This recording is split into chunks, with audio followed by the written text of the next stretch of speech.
So welcome back guys to anime story moments. तो guys वो लोग जो मेरे सब्सक्राइबर्स हैं उनको तो मेरी वीडियोस के बारे में अच्छे से पता है, और वो लोग जो कि अभी के लिए मेरे सब्सक्राइबर्स नहीं हैं और रैंडमली ही मेरी वीडियोस को देखते हैं, तो मैं उन लोगों को बताना चाहूँगा कि अभी के लिए बैटल थ्रू द हेवन का ऑफिशियल एपिसोड 64 आ चुका है। और जो भी जानना चाहता है कि ऑफिशियल एपिसोड 64 के आगे क्या हुआ, तो वो मेरी नॉवल की ये वाली वीडियो जाकर देख लो। मैंने लिंक डिस्क्रिप्शन में दे रखा है और मैं अलहदा से भी लिंक दे दूंगा, तो जल्दी से जाकर उसको देख लेना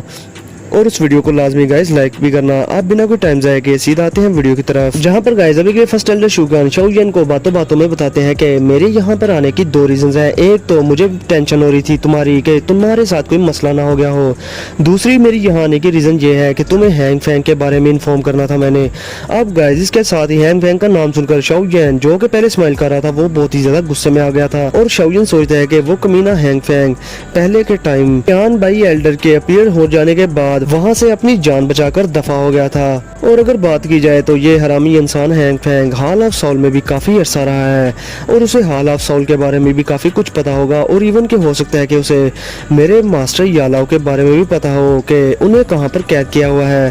और अगर उसे ना भी पता हुआ तो मैं इस हैंग फैंग को जान से मार दूंगा, क्योंकि अगर मैं इसे मार ना पाया तो भला मैं फिर अपने टीचर यालाओ का स्टूडेंट कहलाने के लायक नहीं रहूंगा, और मैं इस चीज के लिए वर्थी भी नहीं रहूंगा कि मेरे मास्टर जो मुझ पर इतना ज्यादा ट्रस्ट करते थे और मुझ पर इतनी ज्यादा हाई होप्स लगाए बैठे थे। अब दूसरी तरफ फर्स्ट एल्डर शूगन शाओयन के एक्सप्रेशन देखकर शाओयन से कहते हैं कि जब से वो हैंग फैंग यहाँ से भगा है तो हमने उसको ढूंढने की बहुत ज्यादा कोशिश की, लेकिन उसके कोई भी निशानात हमें नहीं मिले। लेकिन कुछ ही दिनों पहले शाओ गेट से हमें खबर मिली है कि उन्होंने हैंग फैंग को डीमन फ्लेम वैली में देखा है, जिसके साथ ही शाओयन हैरान होते हुए कहता है कि डीमन फ्लेम वैली, और फिर शाओयन कहता है कि लगता है कि ये कमीना इंसान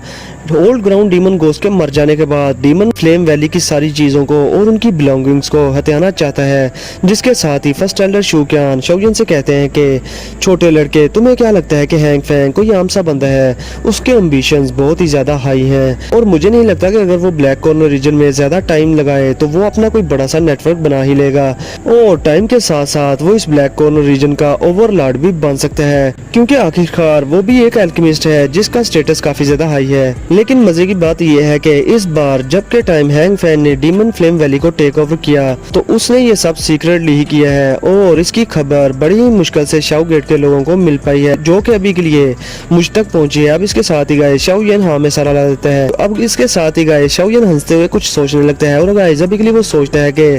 वो कुत्ता जिसने कि अपने टीचर को धोखा दिया और अपने होम को छोड़ दिया, वो अभी के लिए ऐसा ही कुत्ता है जो कि अपने इलाके को छोड़ दे और मारा मारा गलियों में फिरे। और अभी के लिए मेरे लिए कोई मुश्किल बात नहीं, जब तक के Hang Fang black corner region में है मैं उसको इजीली ही कैप्चर कर लूंगा। अब इसके साथ ही फर्स्ट एल्डर शूक्यान शाओयन की स्माइल देखकर शाओयन से कहते हैं कि तुम्हारा क्या प्लान है आगे का, जिस पर शाओयन फर्स्ट एल्डर शूक्यान से कहते हैं कि वो कमीना हैंग फैंग मैं उसको किसी भी कीमत पर जाने नहीं दूंगा, और इसके लिए चाहे मुझे कितना ही रिस्क क्यों ना लेना पड़े मैं उसको पकड़ के रहूंगा, क्योंकि अगर मैंने उसे जाने दिया तो आने वाले टाइम में वो हमारे लिए बहुत ही बड़ा खतरा बन जाएगा। इसलिए फर्स्ट एल्डर आप जल्दी से सभी के लोगों को इकट्ठा करो, क्योंकि अभी के लिए मैं उस हैंग फैंग को जिंदा जाने नहीं दूंगा, और वैसे भी मैंने उससे हॉल ऑफ सोल के रिलेटेड बहुत सारी इन्फॉर्मेशन को उगलवाना है। जिसके साथ ही फर्स्ट एल्डर शूक्यान भी एक स्माइल के साथ शाओयन से कहते हैं कि अभी के लिए हमारे लिए इम्पॉसिबल नहीं कि हम उसको पकड़ ना पाए, क्योंकि हमारी स्ट्रेंथ अभी के लिए काफी ज्यादा है। और अब तुम मुझे बताओ लड़के कि हम कब के वक्त एक्ट करने वाले हैं। जिसके साथ ही गाइस शाओयन अपनी हैवी रूलर स्वार्ड उठाकर उसे अपने कंधे पर लगाते हुए कहता है कि अभी। अब इसके साथ ही गाइस शाओयन अपने फायर विंग्स निकालकर सामने के होल से बाहर निकलना स्टार्ट कर देते हैं, और फर्स्ट एल्डर शूक्यान वहीं खड़े खड़े अपनी दाढ़ी को खुजाते हुए शाओयन को जाते हुए देखते हैं, और अभी के लिए वो नोटिस करते हैं कि शाओयन काफी ज्यादा गुस्से में है हैंग फैंग की वजह से। और फिर वो कहते हैं कि हैंग फैंग तुम्हारी हालत खारशी कुत्तों से भी बुरी हो चुकी है, और कोई टाइम था कि मैं तुम्हें ब्लैक कॉर्नर रीजन में एक अच्छी खासी अथॉरिटी माना करता था कि तुम आने वाले टाइम में काफी ज्यादा स्ट्रॉन्ग बनोगे, लेकिन अनलकीली तुम शाओयन से मिल गए। और मुझे अभी के लिए लगता है कि हैंग फैंग तुम्हें चुनने के बाद याओ जुनजी ने शाओयन को चुनकर साबित कर दिया है कि उनकी आईसाइट काफी ज्यादा शार्प है। और फिर इसके साथ ही गाइस फर्स्ट एल्डर शूक्यान भी शाओयन के पीछे पीछे उड़ना स्टार्ट कर देते हैं और अभी के लिए वो शाओयन के साथ जाकर खुद से सोचते हैं कि अभी के लिए मुझे लगता है कि ये जो सेम टीचर के दो स्टूडेंट्स हैं इनके दरमियान जो फाइट है अभी फाइनली इसका फैसला हो ही जाएगा। अब गाइस उस हॉल के दूसरी तरफ 4 एल्डर्स इनर अकेडमी के बैठे हुए थे जो कि अभी के लिए शाओयन और फर्स्ट एल्डर शूक्यान का वेट कर रहे थे और इसके साथ ही शाओयन उस हॉल से बाहर निकल आता है जिसे देखकर वो चारों के एल्डर्स आंखें खोल लेते हैं और शाओयन को जल्दी से ग्रीट करते हैं। और फिर इसके साथ ही गाइस वहां पर फर्स्ट एल्डर शूक्यान भी अपीयर हो जाते हैं और फिर शाओयन फर्स्ट एल्डर शूक्यान से कहता है कि फर्स्ट एल्डर आप जल्दी से इस फ्लेम गैदरिंग पॉट को बाहर निकालें और इसका इफेक्ट तो चेक कर लें। और शाओयन मजीद फर्स्ट एल्डर शूक्यान से कहता है कि फर्स्ट एल्डर हैंग फैंग का मैटर हम बाद में हल करेंगे और अपने सारे साथियों को बाद में इकट्ठा करेंगे। पहले के लिए हमें ब्लेजिंग स्काई की रिफाइनिंग टावर के इस मसले को देख लेना चाहिए। जिस पर गाइस फर्स्ट एल्डर शूक्यान एक स्माइल के साथ हाँ में सारा ला देते हैं और फिर फर्स्ट एल्डर शूक्यान अपनी स्टोरी रिंग में से वो फ्लेम गैदरिंग पॉट बाहर निकाल लेते हैं और वो उन चारों के एल्डर से कहते हैं कि तुम चारों के एल्डर्स तुम फायर अफिनिटी की मेथड यूज करते हो तो इसलिए अपनी दाउकी को इस फॉलन आर्ट फ्लेम में इंसर्ट करना स्टार्ट कर दो और देखो कि इसके क्या रिजल्ट्स होते हैं। जिसके साथ ही गाइस वो चारों के एल्डर्स एक दूसरे का मुंह तकते हुए अपनी फिंगर्स को उस फ्लेम गैदरिंग पॉट पर रख देते हैं और अपनी सारी दाउकी को सर्कुलेट करते हुए अपने हाथों के जरिए उस फ्लेम गैदरिंग पॉट में डालना स्टार्ट कर देते हैं जिससे कि वो baby fallen art flame observe करना स्टार्ट कर देती है। और अभी के लिए गाइस वो बहुत ही तेजी से इनकी दाउकी को ऑब्जॉर्व कर रही थी। अब इसके साथ ही जैसे ही वो दाउकी को ऑब्जॉर्व कर रही थी तो वहां से फॉलन आर्ट फ्लेम की हीट की काफी ज्यादा शॉक वेव्स निकलना स्टार्ट हो गई थी और जैसे ही वो शॉक वेव्स निकलती हैं तो गाइस ब्लेजिंग स्काई की रिफाइनिंग टावर में जो स्टूडेंट्स ट्रेनिंग कर रहे थे तो वो अपनी चेस्ट पर फौरन ही हाथ रख लेते हैं क्योंकि गाइस अभी के लिए उन्हें फॉलन आर्ट फ्लेम का इफेक्ट होना शुरू हो गया था। अब इसके साथ ही गाइस वो पुराने स्टूडेंट्स जिन्हें के फॉलन आर्ट फ्लेम की ट्रेनिंग के बारे में अच्छे से पता था कि इस ब्लेजिंग स्काई की रिफाइनिंग टावर में ट्रेनिंग करने से ट्रेनिंग किस वजह से होती थी क्योंकि यहाँ पर एक फॉलन आर्ट फ्लेम थी तो वो बहुत ही ज्यादा खुश हो जाते हैं और वो कहते हैं कि क्या फॉलन आर्ट फ्लेम एक बार फिर से इस ब्लेजिंग स्काई की रिफाइनिंग टावर में आ गई है। अब ये न्यूज के ब्लेजिंग स्काई की रिफाइनिंग टावर फिर से ट्रेनिंग करने के लिए सुइटेबल हो गया है और यहाँ पर फॉलन आर्ट फ्लेम आ गई है तो ये न्यूज पूरी इनर अकेडमी में आग की तरह फैल गई थी और सारे स्टूडेंट्स ट्रेनिंग करने के लिए उस ब्लेजिंग स्काई की रिफाइनिंग टावर की तरफ भागना स्टार्ट कर देते हैं और वो पागल थे वहां पर अभी के लिए अपनी ट्रेनिंग की जगह को हासिल करने के लिए। और गाइस अभी के लिए वो सभी के स्टूडेंट्स बहुत ज्यादा खुश थे और वो जोर जोर से नारेबाजी करना स्टार्ट कर देते हैं जिन्हें के शाओयन जो के फर्स्ट एल्डर शूक्यान के साथ अभी के लिए टावर की बॉटम में था वो उन सभी स्टूडेंट्स की आवाजें और खुशी को अच्छे से सुन पा रहा था। जिसके साथ ही फर्स्ट एल्डर शूक्यान और शाओयन और बाकी के 4 एल्डर्स हल्की सी स्माइल कर देते हैं। अब इसके साथ ही फर्स्ट एल्डर शूक्यान इन आवाजों को सुनने के बाद एक हल्की सी स्माइल से कहते हैं कि लगता है कि इस फॉलन आर्ट फ्लेम का थोड़ा बहुत इफेक्ट होना स्टार्ट हो गया है उन स्टूडेंट्स पर। अब इसके साथ ही फर्स्ट एल्डर उन चारों के एल्डर्स को तंग करते हुए कहते हैं कि लगता है कि तुम्हारी दाउकी को इंसर्ट करने की वजह से इस फॉलन आर्ट फ्लेम में थोड़ी बहुत जान आ गई है। चलो कोई नहीं, अब आने वाले टाइम में मैं तुम लोगों से ही कहूंगा अपनी दाउकी को इस फॉलन आर्ट फ्लेम में डालने के लिए तो तुम्हें मैं इस काम के लिए हायर कर लेता हूँ। जिस पर वो 4 के एल्डर्स अपना सर हेल्पलेसली हिलाना शुरू कर देते हैं क्योंकि गाइस अभी के लिए वो सोच रहे थे कि फर्स्ट एल्डर शूक्यान उनकी दाउकी को इस फॉलन आर्ट फ्लेम के लिए थोड़े सालों के लिए खाना बनाने वाले हैं। अब गाइस उन चारों के एल्डर्स के एक्सप्रेशन देखकर फर्स्ट एल्डर शूक्यान जोर जोर से हंसना स्टार्ट कर देते हैं लेकिन वो फिर उन चारों से कहते हैं कि तुम लोग फिक्र ना करो, मैं इनर अकेडमी के बाकी के एल्डर्स जो कि फायर अफिनिटी की मेथड को यूज करते हैं मैं उनकी बारी लगा दूंगा यहाँ पर आकर अपनी दाउकी को इस फॉलन आर्ट फ्लेम में इंसर्ट करने के लिए और तुम सब अपनी बारी बदल कर यहाँ आया करोगे और ऐसा करना तुम्हारे लिए भी फायदेमंद होगा। इसे तुम लोग अपनी ट्रेनिंग ही समझो और इससे हो सकता है कि तुम्हारे लेवल का ब्रेक थ्रू भी बहुत ही इजीली हो जाया करेगा। अब इसके साथ ही फर्स्ट एल्डर शूक्यान वहां से जाने लगते हैं और शाओयन भी उनके पीछे पीछे उन चारों के एल्डर्स की तरफ बड़े ही पिटीफुल अंदाज में देखकर वहां से जाने लगता है। और गाइस अभी के लिए ये ऐसा था क्योंकि वो भी एक फायर अफिनिटी की मेथड वाला मास्टर था जो कि फायर अफिनिटी की मेथड को यूज करता था और उसे पता था कि इन बेचारों का दर्द क्या होगा जो कि इनकी फर्स्ट एल्डर शूक्यान ने इस तरह की ड्यूटी लगा दी है। और गाइस इधर सारे के स्टूडेंट्स ने उस ब्लेजिंग स्काई की रिफाइनिंग टावर में आकर आसमान सर पर उठा लिया हुआ था और वो अभी के लिए बहुत ज्यादा खुश थे क्योंकि वो जानते थे कि अभी के लिए ब्लेजिंग स्काई की रिफाइनिंग टावर में फॉलन आर्ट फ्लेम वापस आ चुकी है और अभी के लिए उन्हें ये भी पता था कि ये फॉलन आर्ट फ्लेम उनकी दाउकी को अच्छे से रिफाइन करके उनकी ट्रेनिंग स्पीड को बहुत ही ज्यादा बढ़ा देगी जिससे कि वो अपने लेवल्स का ब्रेक थ्रू बहुत ही आसानी से कर पाएंगे। अब गाइस ब्लेजिंग स्काई की रिफाइनिंग टावर से बाहर निकलने के बाद फर्स्ट एल्डर शूक्यान शाओयन को लेकर एल्डर्स मीटिंग रूम की तरफ जाने लगते हैं जो कि इनर अकेडमी के डीपर रीजन में था और इसके साथ ही फर्स्ट एल्डर शूक्यान ने एक एल्डर की ड्यूटी भी लगाई थी कि वो सभी के हेल्पर्स को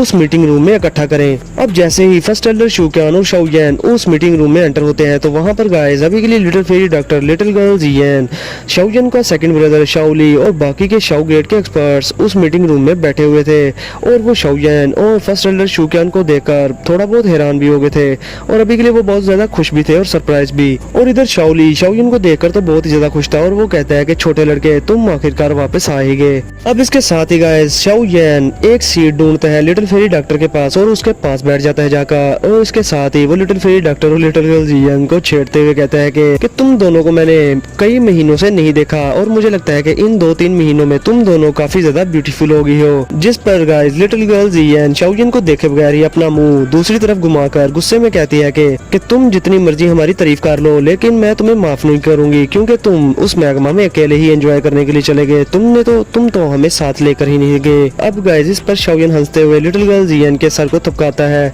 और फिर वो लिटिल फेरी डॉक्टर की तरफ देखता है और लिटिल फेरी डॉक्टर अभी के लिए शाओयेन से पूछती है कि तुम्हारे ये 2-3 महीने कैसे गए, क्या तुम ठीक थे? जिस पर शाओयेन हाँ में सर ला देता है और अभी के लिए शाओयेन लिटिल फेरी डॉक्टर से उसकी वॉइफुल पॉइजनस बॉडी के बारे में पूछने वाला था मगर लिटिल फेरी डॉक्टर इससे पहले ही शाओयेन को बताती है कि मैंने अपनी इस वॉइफुल पॉइजनस बॉडी को थोड़ी देर के लिए ही सुप्रेस करके रखा हुआ है। और फिर इसके साथ ही वो जब शाओयेन को गौर से देखती है तो वो हैरान होकर शाओयेन से पूछती है कि क्या तुमने एक बार फिर से अपने लेवल को एडवांस कर लिया क्या? जिस पर गाइस शाओयेन हाँ में सारा लगते हैं। अब इसके साथ ही दूसरी तरफ लिटिल फेरी डॉक्टर शाओयेन और लिटिल गर्ल जियन को इस तरह से मस्ती मजाक करते हुए देखकर शाओली थोड़ा सीरियस होकर खांसते हुए कहता है कि अभी के लिए तुम सब इस तरह से प्राइवेट बातें ना करो, अगर तुम लोगों को करनी है तो जब तुम लोग फ्री हो तो तब जाकर अपनी प्राइवेट बातें कर लेना, अभी के लिए हमें बहुत ही ज्यादा इंपॉर्टेंट मैटर पर बात करनी है तो इसलिए इस चीज पर फोकस करो। अब गाइस अपने बड़े ब्रदर शाओली से बिस्ती करवाने के बाद शाओयेन चुप करके बैठा रहता है और दूसरी तरफ सारे हाल के एल्डर्स शाओयेन के बड़े भाई के हाथों शाओयेन की बिस्ती होता देखकर हंसना स्टार्ट कर देते हैं और लिटिल फेरी डॉक्टर भी अभी के लिए थोड़ी बहुत स्माइल कर देती है। अब इसके साथ ही गाइस शाओयेन भी अपने बड़े भाई से हैंग फैंग के बारे में पूछता है कि क्या हैंग फैंग की साइड से कोई एक्टिविटी हुई या फिर नहीं, जिसके साथ ही शाओली शाओयेन को बताता है कि वो इंसान वो बहुत ही ज्यादा तेज है। ओरिजिनली मैंने सोचा था कि वो ब्लैक कॉर्नर रीजन में दफा हो गया होगा लेकिन मुझे नहीं था पता कि वो डीमन फ्लेम वैली में जाकर छुपा हुआ है। और अभी के लिए डीमन फ्लेम वैली के chief old ground demon ghost के मर जाने के बाद डीमन फ्लेम वैली की स्ट्रेंथ तो बहुत ही ज्यादा कम हो चुकी है लेकिन डीमन फ्लेम वैली एक बहुत ही ज्यादा ओल्ड फैक्शन है और हम उसे अंडर एस्टिमेट नहीं कर सकते क्योंकि उनके पास अभी भी थोड़े बहुत एक्सपर्ट्स मौजूद हैं और हैंग फैंग ने उस डीमन फ्लेम वैली में जाकर सब कुछ टेक ओवर कर लिया और अपने कनेक्शंस की वजह से उसने डीमन फ्लेम वैली के ऊपर कंट्रोल भी कर लिया क्योंकि डीमन फ्लेम वैली को इन हालात में अभी के लिए एक लीडर की जरूरत थी जो कि अभी के लिए उनकी नजरों में हैंग फैंग है। और अभी हाल ही में मुझे एक और इन्फॉर्मेशन मिली है वो ये कि हैंग फैंग अभी के लिए ब्लैक कॉर्नर रीजन की सभी की बड़ी फैक्शंस के साथ कॉन्टेक्ट में है और वो उनसे अच्छे रिलेशनशिप बनाने की कोशिश कर रहा है और हो सकता है कि वो उन्हें अपना अलायंस भी बनाए। और अभी के लिए उसने ओल्ड मैन जिंग शेंग और ब्लैक एम्परर सेक को इनविटेशन भेजा है अपनी डीमन फ्लेम वैली को ज्वाइन करने का। अब शाओयेन अपने ब्रदर की ये सारी बातें सुनकर हैरान हो जाता है और वो कहता है कि ये कमीना हैंग फैंग ये बहुत ही ज्यादा तेज है और इसको तो जरा भी आराम नहीं, ये हमारे लिए मुश्किलों पे मुश्किलें बनाई जा रहा है। अब इस पर फर्स्ट एल्डर शूक्यान भी शाओयेन को बताते हैं कि ये हैंग फैंग इसके बहुत ही बड़े एम्बिशंस हैं और अभी के लिए मुझे नहीं पता कि ये किस किस फैक्शन के पास जाकर अपनी इज्जत गिरवी रखवाया है। और देखा जाए तो शाओयेन ये तुम्हारे हाथों से काफी बार हार चुका है अपनी 2 जोंग लेवल की स्ट्रेंथ होने के बावजूद भी, लेकिन मुझे पता है कि ये ब्लैक कॉर्नर रीजन में अपने लिए हेल्पर्स को इकट्ठा इजीली ही कर लेगा और अगर इसने इजीली ही ब्लैक कॉर्नर रीजन की दूसरी फैक्शंस के साथ अलायंस बना लिया तो ये हमारी जनरल एकेडमी के लिए आने वाले टाइम में बहुत ही बड़ा खतरा बन जाएगा और तो और इससे शाओ गेट को भी बहुत ज्यादा मसला हुआ करेगा। और शाओयेन मैं तुम्हें अभी के लिए बता दूं कि हमारी साइड पे अभी के लिए 2 अलाइड 2 जोंग हैं जो कि मैं हूं और दूसरी ये लिटिल फेरी डॉक्टर। और अगर बात की जाए एल्डर क्यान और एल्डर बाई की जो कि उस टाइम अपीयर हो गए थे, वो इस तरह के मैटर्स में कभी भी अपीयर नहीं होंगे, वो तब ही अपीयर होंगे जब इनर एकेडमी किसी बड़े डिजास्टर से गुजरेगी और उनका सिर्फ मिशन है कि जनरल एकेडमी को बचाना, ना कि दूसरे मैटर्स में पड़ना। इसलिए हमें हैंग फैंग से फाइट करने के लिए खुद पर ही निर्भर होना होगा। जिस पर शाओली भी हाँ में सारा लाता हुआ कहता है कि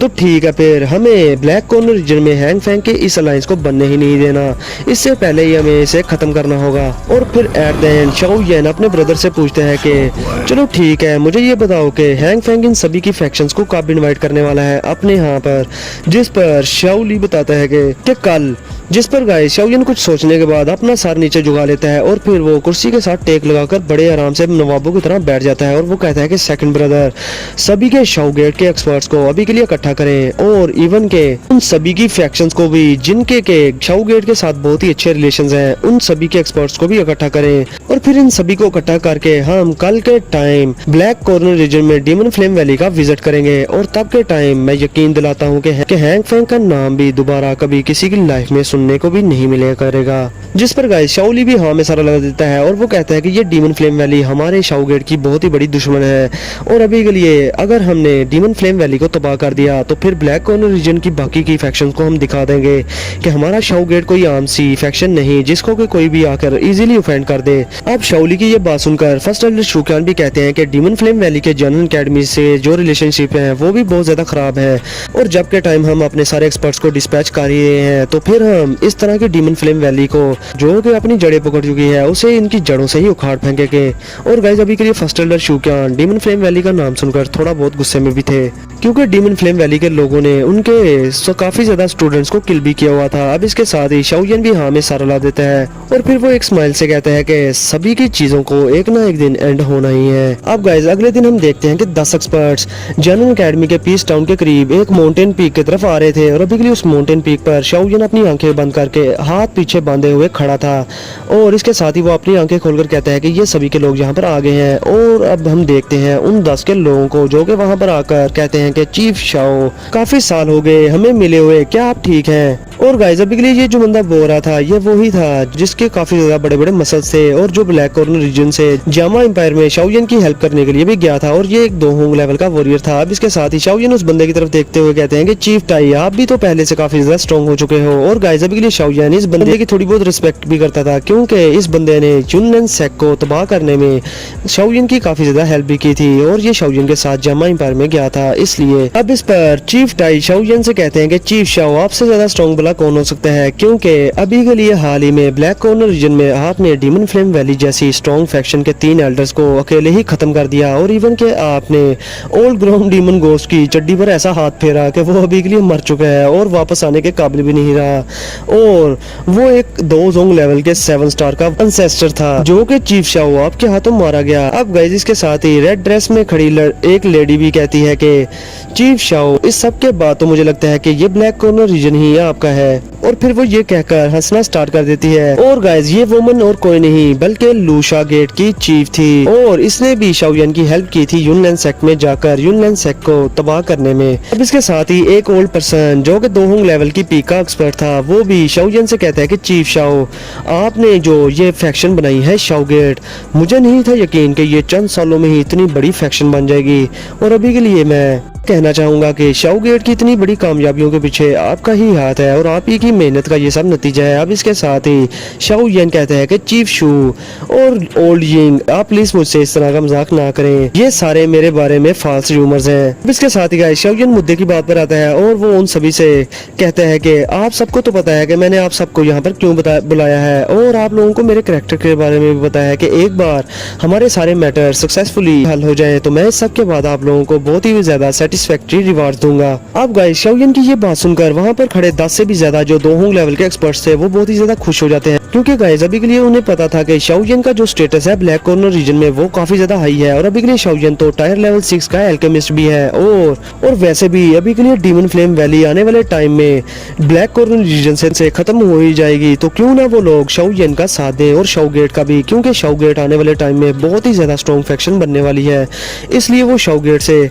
अच्छे ताल्लुकात बनाना चाहते थे और शाओलिन से भी ताकि उन्हें आने वाले टाइम में शाओलिन से बहुत ही ज्यादा बेनिफिट्स हों। और इसी चक्रों में कुछ एक्सपर्ट्स तो ऐसे थे जो कि शाओलिन का इनविटेशन न आने के बावजूद भी वहां पर आ गए थे, मानो के वो बिन बुलाए मेहमानों की तरह शाओलिन के साथ मिल गए थे आकर। अब इसके साथ ही गाइस वो सारे लोग हाँ में सारा लगा देते हैं जिस पर शाओलिन उन सबसे कहते हैं कि आप सबको तो सारी स्टोरी का पता ही है इसलिए मैं कोई भी अननेसेसरी वर्ड नहीं बोलूंगा, लेकिन आपको इस चीज का भी पता है कि मेरे शाओ गेट और डीमन फ्लेम वैली का जो गराज है वो काफ़ी ज़्यादा डीप हो चुका है और तो और मेरी हैंग फैंग से जानी दुश्मनी भी है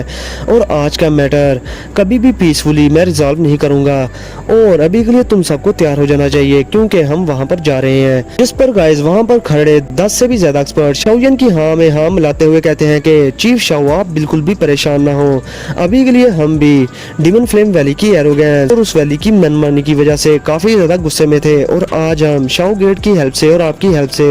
उन सभी कमीनों को अच्छा खासा सबक सिखाने वाले हैं। जिसके साथ ही उनमें से एक और एक्सपर्ट कहता है कि वो कमीना हैंग फैम भी वो बहुत ही ज़्यादा हिपोक्रेट है और इवन कि उसने अपने साथियों को भी बहुत ज़्यादा हार्म पहुंचाए हैं और यहाँ तक कि मैंने भी उससे कई बार कोऑपरेट किया लेकिन उसने भी मेरी पीठ में कई बार छुरा घोंपा। जिसके साथ ही गाइस शाओयन एक स्माइल के साथ अपने ब्रदर शाओली को देखने लगता है और अभी के लिए वो काफ़ी ज़्यादा सेटिस्फाई हो रहा था कि ये सारे लोग हैंग फैंग को काफ़ी ज़्यादा नफरत करते हैं और इवन के डीमन फ्लेम वैली से भी कुछ अच्छे ताल्लुकात नहीं है इन लोगों के। अब गाइस इसके साथ ही मैं आप लोगों को ये बात बता दूंगा, ये सभी के एक्सपर्ट शाओयन के लिए इतनी ज़्यादा हेल्प तो क्रिएट नहीं थे कर सकते लेकिन डीमन फ्लेम वैली के बाकी के एक्सपर्ट्स को संभालने में और डीमन फ्लेम वैली को तबाह करने में थोड़ी बहुत हेल्प कर ही सकते थे। अब इसके साथ ही गाइस शाओयन उन सभी के एक्सपर्ट से कहता है तो चलो फिर बिना कोई टाइम ज़ाया किए सीधा चलते हैं हैंग फैंग और डीमन फ्लेम वैली की चड्डी उतारने।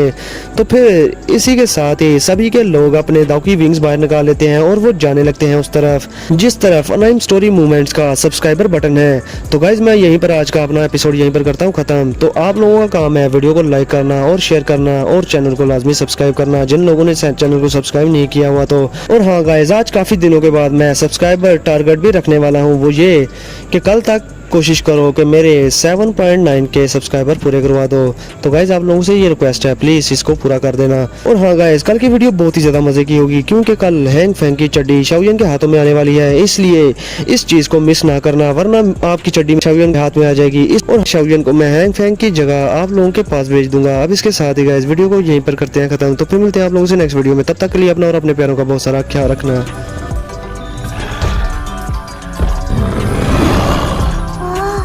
小怪。